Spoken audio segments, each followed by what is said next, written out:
Assalamualaikum warahmatullahi wabarakatuh. Perkenalkan, nama saya Diantika, saya dari kelas SI5E dengan NIM 191410032.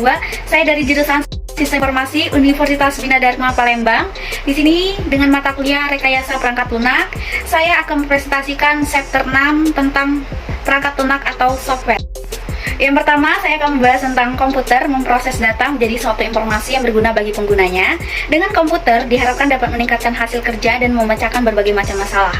Sebelum menjadi informasi, data tersebut diproses melalui perangkat keras atau hardware dengan menggunakan perangkat lunak atau software.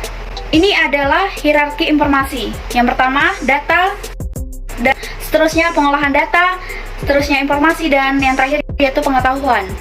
Di dalam teori, hierarki informasi disusun mulai dari pengumpulan data atau fakta, pengolahan dan pengurutan data dengan proses seleksi sampai menjadi sesuatu yang secara sistematis dengan suatu alur logika tertentu menjadi knowledge atau pengetahuan. Saya akan menjelaskan tentang perangkat lunak atau software. Merupakan satu program yang dibuat oleh pembuat program untuk menjalankan perangkat keras komputer adalah program yang berisi kumpulan instruksi untuk melakukan proses pengolahan data. Software sebagai penghubung antara manusia sebagai pengguna dengan perangkat keras komputer berfungsi menerjemahkan bahasa manusia ke dalam bahasa mesin sehingga perangkat keras komputer memahami keinginan pengguna dan menjalankan instruksi yang diberikan dan selanjutnya memberikan hasil yang diinginkan oleh manusia. Perangkat lunak komputer berfungsi untuk yang pertama, mengidentifikasikan program. Yang kedua, menyiapkan aplikasi program sehingga tata kerja seluruh perangkat komputer terkontrol. Yang ketiga, yaitu mengatur dan membuat pekerjaan lebih efisien. Berdasarkan pengembangannya, perangkat lunak dibagi menjadi beberapa era, yaitu yang pertama, era pemula atau pionir. Bentuk perangkat lunak pada awalnya adalah sambungan-sambungan kabel di antar bagian dalam komputer. Cara mengakses komputer adalah menggunakan punch card, yaitu kartu yang dilubangi.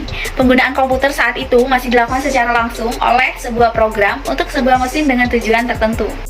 Yang kedua, ada era stabil. Pada era ini, penggunaan komputer sudah banyak digunakan, tidak hanya oleh kalangan peneliti dan akademisi saja, tetapi juga oleh kalangan industri atau perusahaan.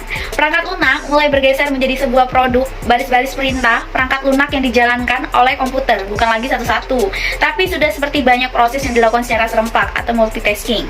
Sebuah perangkat lunak mampu menyelesaikan banyak pengguna atau multi-user secara cepat atau langsung real-time. Pada era ini, mulai dikenal dengan sistem basis data, yang memisahkan antara program atau pemroses dengan data yang diproses. Yang ketiga, yaitu ada era mikro. Pada era ini, perangkat lunak dapat dibedakan menjadi perangkat lunak yang sistemnya bertugas menangani internal dan perangkat lunak informasi atau aplikasi yang digunakan secara langsung oleh penggunanya untuk keperluan tertentu. Otomatisasi atau pelatihan secara otomatis yang ada di dalam perangkat lunak mengarah ke satu jenis kecerdasan buatan. Yang keempat yaitu ada era modern. Saat ini, perangkat lunak dapat di mana-mana, tidak hanya pada sebuah superkomputer dengan 25 prosesornya. Sebuah komputer genggam pun telah dilengkapi dengan perangkat lunak yang dapat disinkronkan dengan PC. Tidak hanya komputer, bahkan peralatan seperti telepon, TV, dan microwave telah ditanamkan perangkat lunak untuk mengatur operasi peralatan itu. Pembuatan sebuah program perangkat lunak bukan lagi pekerjaan segelintir orang, tetapi telah menjadi pekerjaan banyak orang. Dengan beberapa tahapan proses yang melibatkan berbagai disiplin ilmu dalam perancangannya, tingkat kecerdasan yang ditunjukkan oleh perangkat lunak pun semakin meningkat. Fungsi perangkat lunak atau software merupakan program yang berisi instruksi perintah yang dimengerti oleh komputer untuk melakukan kegiatan seperti menghitung, menggambar, dan menghasilkan suara, sehingga ada komunikasi antara komputer dengan pemakai. Macam-macam perangkat lunak. Perangkat lunak terbagi menjadi 4 macam, yaitu yang pertama ada sistem informasi atau operating system, yang kedua ada program aplikasi atau application programs, yang ketiga yaitu ada bahasa pemrograman atau programming language, yang keempat yaitu ada program bantu atau utility. Saya akan menjelaskan yang pertama, yaitu sisi atau operating system. Sistem operasi yaitu program yang berfungsi untuk mengendalikan sistem kerja yang dasar sehingga mengatur kerja media input, output, tabel, pengkodean, memori, penjadwalan, dan lain-lain. Sistem operasi berfungsi sebagai penghubung antara manusia dengan perangkat keras dan perangkat lunak yang akan digunakan. Fungsi utama sistem operasi yang pertama yaitu menyimpan program dan aksesnya. Yang kedua, membagi tugas di dalam CPU.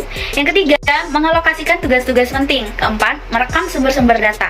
Yang kelima, mengatur memori sistem termasuk penyimpanan, menghapus, dan mendapatkan data. Yang keenam, memeriksa kesalahan sistem. Dan yang ketujuh yaitu multitugas atau OS 2, Windows 95, Windows 98, Windows XP, Windows NT 2000 XP. Yang kedelapan, yaitu memelihara keamanan sistem, khusus pada jaringan yang membutuhkan kata sandi atau password dengan penggunaan ID. Sistem operasi, untuk mengendalikan program kerja komputer secara mendasar seperti mengatur media input, proses, output, mengatur memori, pendalaman proses, yaitu ada Microsoft Windows, Linux, Unix, Macintosh, FreeBSD, dan lain-lain. Berikut ada contoh sistem operasi. Yang pertama yaitu ada Disk Operating System (DOS), bisa dilihat dari gambar yang telah saya paparkan di samping. Yang kedua ada Microsoft Windows, yang keempat Linux, dan yang kelima Unix. Program aplikasi atau application programs. Program aplikasi adalah perangkat lunak yang dirancang khusus untuk kebutuhan tertentu. Misalnya program pengolahan kata, mengolah lembar kerja, program presentasi, desain grafis, dan lain-lain. Program aplikasi atau application program merupakan suatu program yang telah dirancang dan dibuat khusus untuk kebutuhan tertentu. Yang pertama, word processing atau pengolah kata. Kedua, program database, program spreadsheet, program CID, computer aided design, program layout artikel atau publisher. Word processing merupakan salah satu program aplikasi di mana dalam pengoperasiannya menggunakan teks atau text based, yaitu WordStar Professional, WordPerfect, Sriwriter, Microsoft Word, WordStar. Program database merupakan salah satu program aplikasi yang berfungsi untuk merancang atau membuat serta mengelola database, yaitu Microsoft Access, SQL Server, MySQL, Oracle. Program spreadsheet merupakan salah satu program aplikasi yang berfungsi untuk di bidang keuangan, pembukuan, untuk melakukan perhitungan secara otomatis, yaitu ada Lotus 123, Microsoft Excel, Quetro, Superchick. Program CID, Computer Aided Design, merupakan salah satu program aplikasi yang berfungsi untuk media lukis atau alat lukis. Contohnya AutoCAD, ProDesign, CorelDRAW, Adobe Photoshop. Program Layout Article merupakan salah satu program aplikasi yang berfungsi khusus mengatur tata letak objek yang digunakan pada cover suatu media cetak atau elektronik. Contohnya ada FactMaker, Ventura, Harvard Publisher, atau UMaster. Bahasa pemrograman atau programming language, perangkat lunak bahasa, yaitu program yang digunakan untuk menerjemahkan instruksi-instruksi yang ditulis dalam bahasa pemrograman ke bahasa mesin dengan aturan atau prosedur tertentu agar diterima oleh komputer. Berikut ada level bahasa pemrograman, yaitu ada 3. Yang pertama, ada bahasa tingkat rendah atau low level language. Bahasa ini disebut juga bahasa mesin atau assembler, di mana pengkodian bahasanya menggunakan kode angka 0 dan 1. Yang kedua, yaitu bahasa tingkat tinggi atau high level language. Bahasa ini termasuk dalam bahasa pemrograman yang mudah dipelajari oleh pengguna komputer karena menggunakan bahasa Inggris, contohnya BASIC, COBOL, Pascal, atau Fortran. Yang ketiga, yaitu bahasa generasi keempat atau 4GL. Bahasa pemrograman 4GL atau Fourth Generation Language merupakan bahasa yang berorientasi pada objek yang disebut Object Oriented Programming atau OOP. Contoh software ini adalah Visual Basic, Delphi, Visual C++. Kalau bahasa tingkat rendah, yaitu merupakan bahasa yang digunakan oleh komputer itu sendiri, contohnya Assembly Language atau RPG Refit Program General. Bahasa tingkat menengah, yaitu bahasa dalam komputer yang menggunakan singkatan dan sudah mendekati bahasa sehari-hari, contohnya yaitu program Fortran atau Formula Translator. Bahasa tingkat tinggi, yaitu merupakan bahasa komputer yang sudah dibuat dan dikembangkan dengan menggunakan bahasa sehari-hari, yaitu BASIC, COBOL, Pascal.